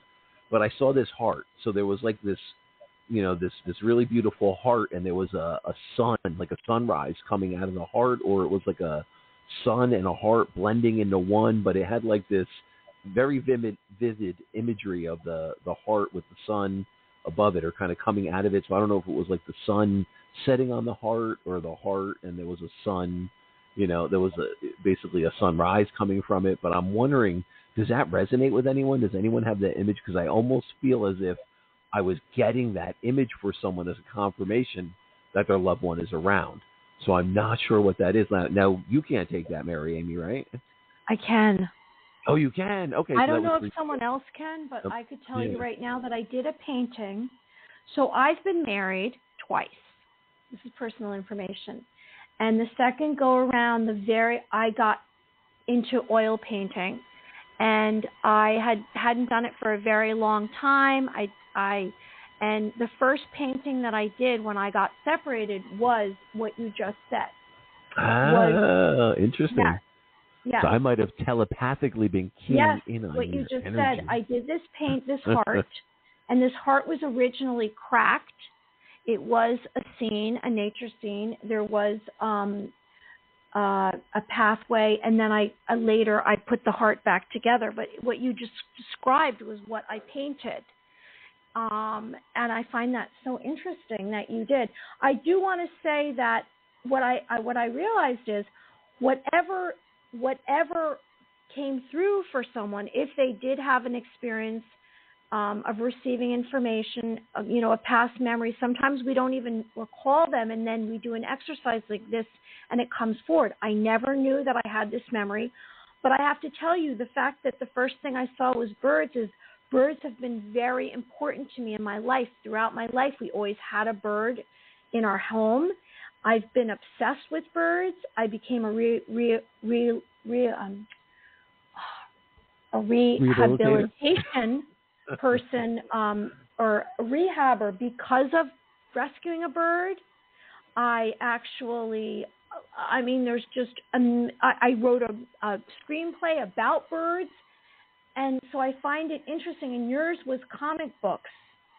So I don't know. This is a very interesting exercise it turned out to be personally for me. I don't know for anybody else. Yes, it was very interesting. It was. Okay, so I'll send you a picture of that painting one day. Should we bring on, I spoke to someone else who wants to come in as a caller.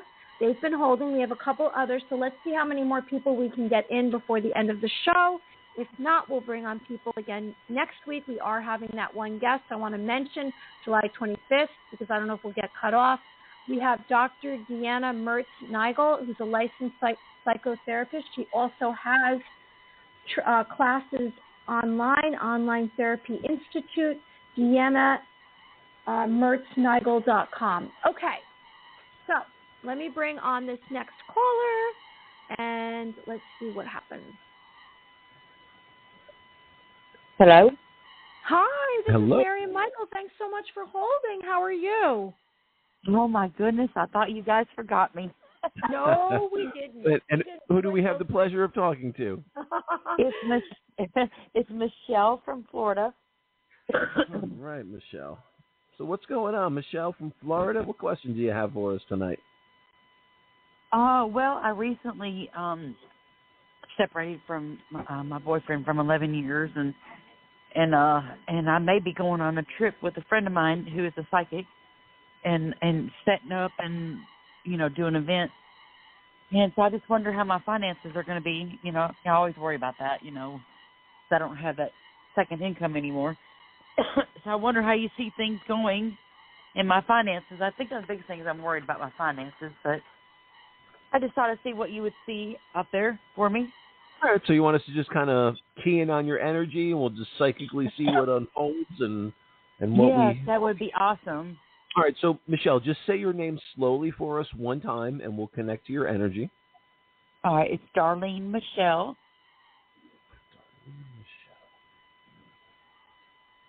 All right. So, all right, and you said you're from Florida, right? You're from Florida right now. Yeah. In Florida. That's interesting. So, for some reason, I'm being pulled to the west. Like, I'm being pulled to, like, Arizona, Texas. So, I don't know. And I'm just kind of opening and connecting to your energy, but I see that as a positive pull, a positive shift. But would there be That's where I want to go, is out west. Oh, you're looking. You want to go out west. Okay. So there's positive. So you have definitely positive energy.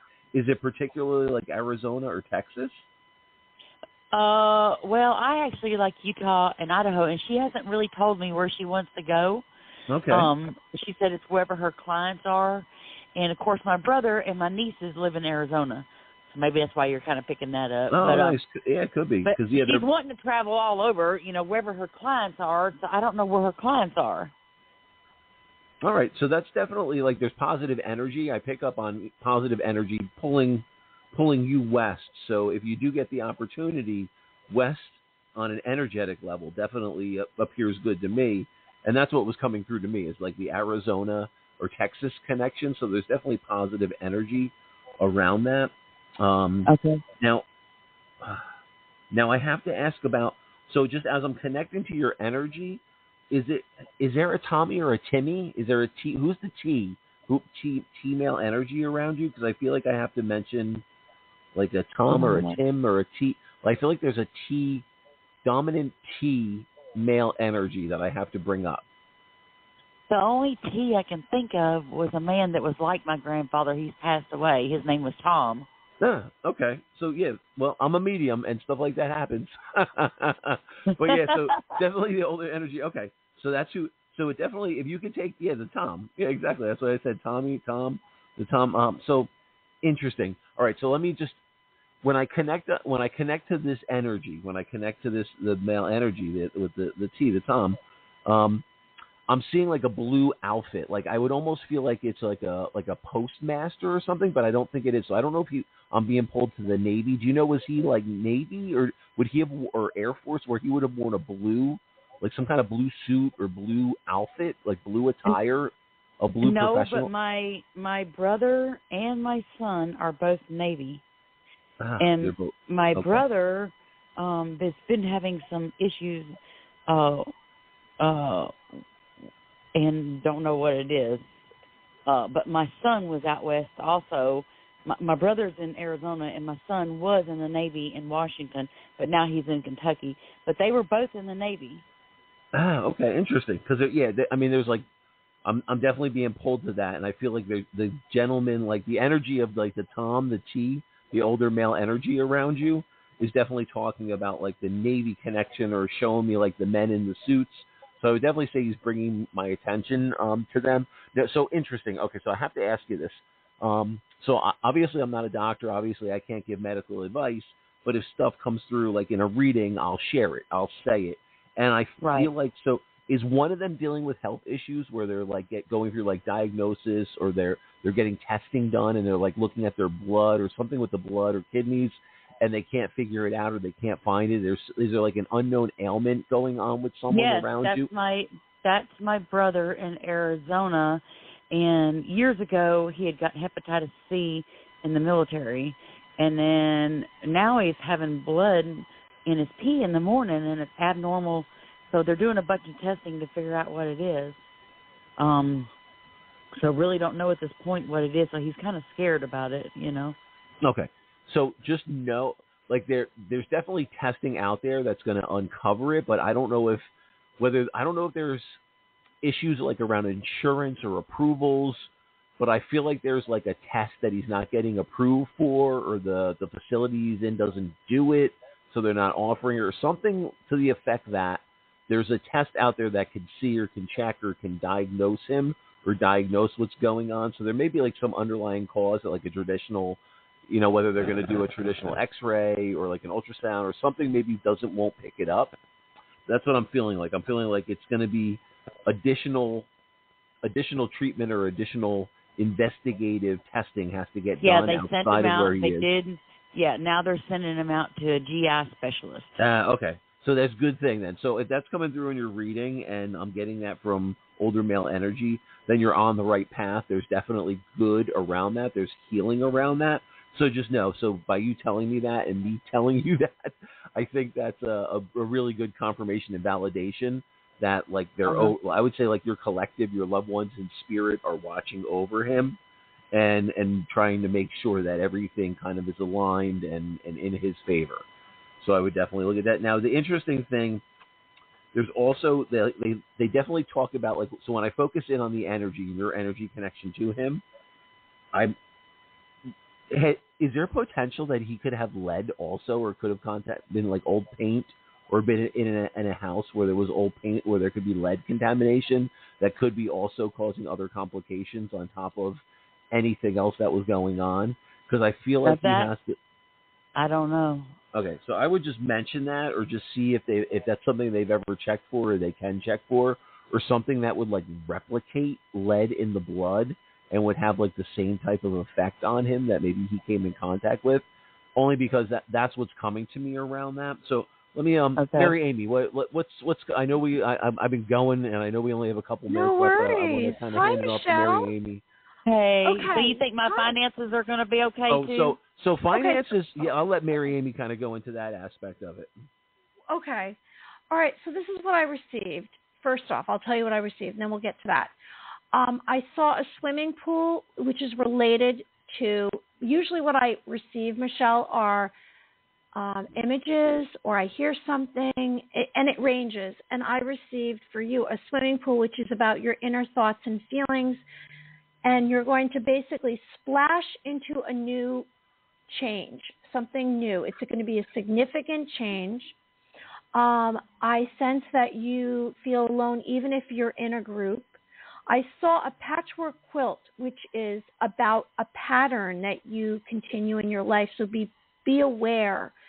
Be wary of some kind of pattern that you continue with. And I know that you're going through turmoil. I sense that you have a lot of stress. I mean, basically, that's why you called. You said about your finances.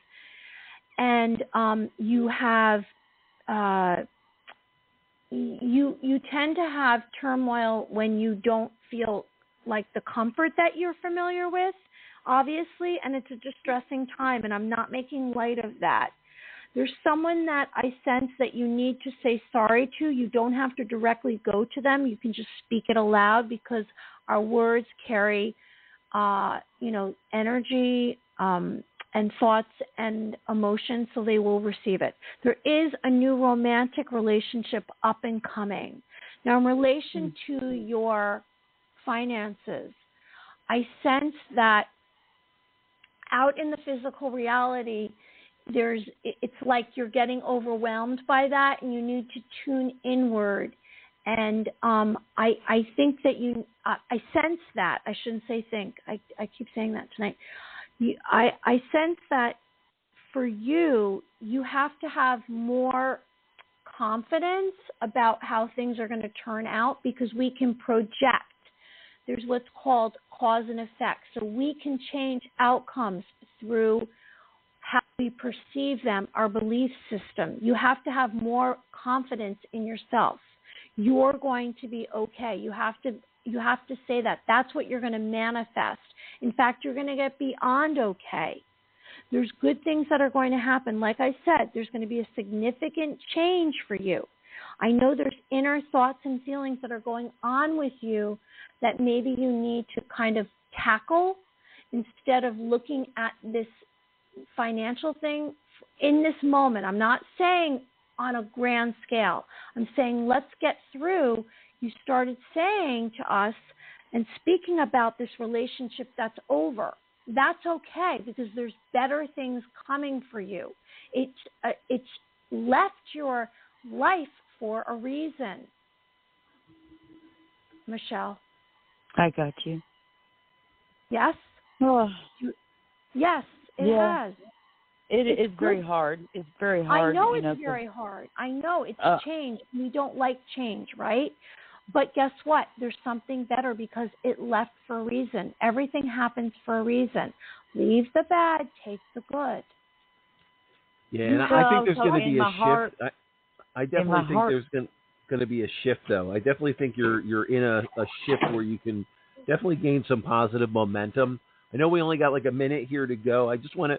The weird thing is, I don't know if you have a connection to someone that sells cars, buys cars, does something with financing, or there's something around cars and money and prosperity, but I keep on getting like visuals of cars and automotive, or there's something around that, or around the industry, or around financing, or something that around cars that I feel like could be prosperous for you. So I don't know what there is. I don't know if you have a connection to that, or someone that does something in that field. But it's really weird. Because that's what's kind of stressing me is I got a truck. It's brand new. Okay. It's 2019, and I can't refinance it, or I'd have to get a cosigner.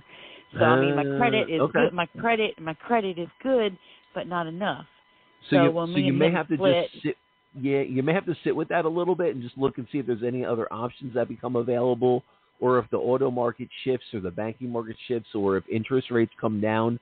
I feel like something's going to happen in your favor around that for that to come through and the car to be very prominent around that. So I would say just be patient with that and just look for opportunities to either refinance it or get out of that loan and into something that may be more reasonable or more manageable. There's definitely something around that otherwise I wouldn't have picked up on that. So, Mary Amy, is there anything in the final words? I know we're down to the last. I think you should hold on to the truck and don't give it up. There's going to be something that happens in a positive direction. There's going to be direction. a shift around that. Yes. All right, Michelle, but thank you so much for calling in. Really, really appreciate that. And you'll have to keep us updated. Evening. Thank you, and God bless you guys. A relationship is on its way, Michelle. So, Mary Amy, I think we have like 5 seconds, so I guess we'll say until Michelle. next week, another fabulous episode, and until we meet 25. again. We'll have a guest next week. Bye. Good night.